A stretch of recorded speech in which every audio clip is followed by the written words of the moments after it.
Penguin Random House Audio presenta Stranger Things, Mentes Peligrosas, de Gwenda Bond, narrado por Cristina Hernández. Dedicado a todas las madres feroces e inspiradoras, en particular a la mía. Prólogo. Julio de 1969. Laboratorio Nacional de Hawkins, Indiana. El hombre, que conducía un inmaculado automóvil negro por una carretera llana del estado de Indiana, redujo la velocidad al aproximarse a la puerta de una valla metálica con un letrero que rezaba: Zona restringida. El guardia, apostado allí, miró un instante a través de la ventanilla. Comprobó la matrícula del coche y le indicó por gestos que siguiera adelante. Era evidente que en el laboratorio esperaban su llegada. Quizá incluso hubieran seguido las instrucciones y las especificaciones que les habían enviado antes de partir sobre cómo debían preparar sus nuevos dominios. Cuando llegó a la siguiente garita de guardia, bajó la ventanilla para entregar su identificación al soldado que realizaba las funciones de oficial de seguridad. Este examinó la autorización mientras evitaba mirar al hombre a los ojos. La gente acostumbraba a hacerlo. Él, en cambio, dedicaba toda su atención a las personas que acababa de conocer, por lo menos al principio. Era una evaluación rauda como el rayo, en la que los catalogaba por completo: sexo, altura, peso, etnia.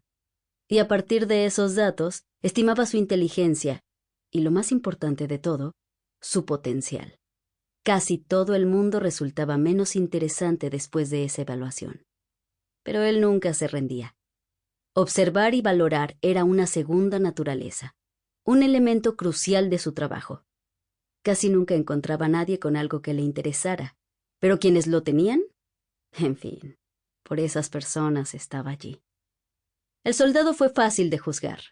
Varón, 1,60 y poco, 80 kilos, blanco, inteligencia media, potencial, alcanzado en el asiento de una garita, comprobando identificaciones con una pistola en la cadera que, seguramente, jamás había disparado. «Bienvenido, señor Martin Brenner», dijo por fin el soldado, alternando una mirada de ojos entornados entre el hombre y la tarjeta de plástico.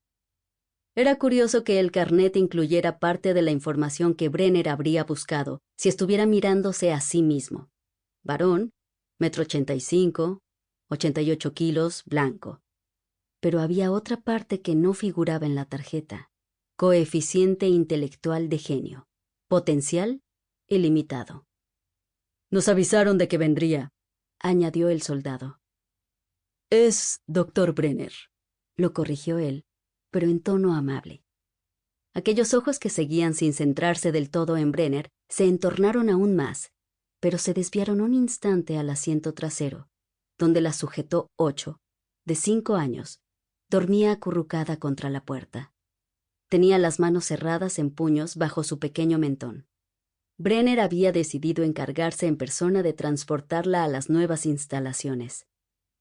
«Sí, doctor Brenner», dijo el guardia. «¿Quién es la niña? ¿Su hija?» El escepticismo del hombre se hizo patente.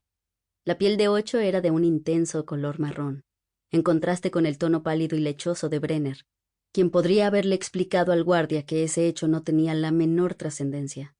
Pero no era asunto de aquel soldado que, además, tampoco se equivocaba. Brenner no era padre de nadie.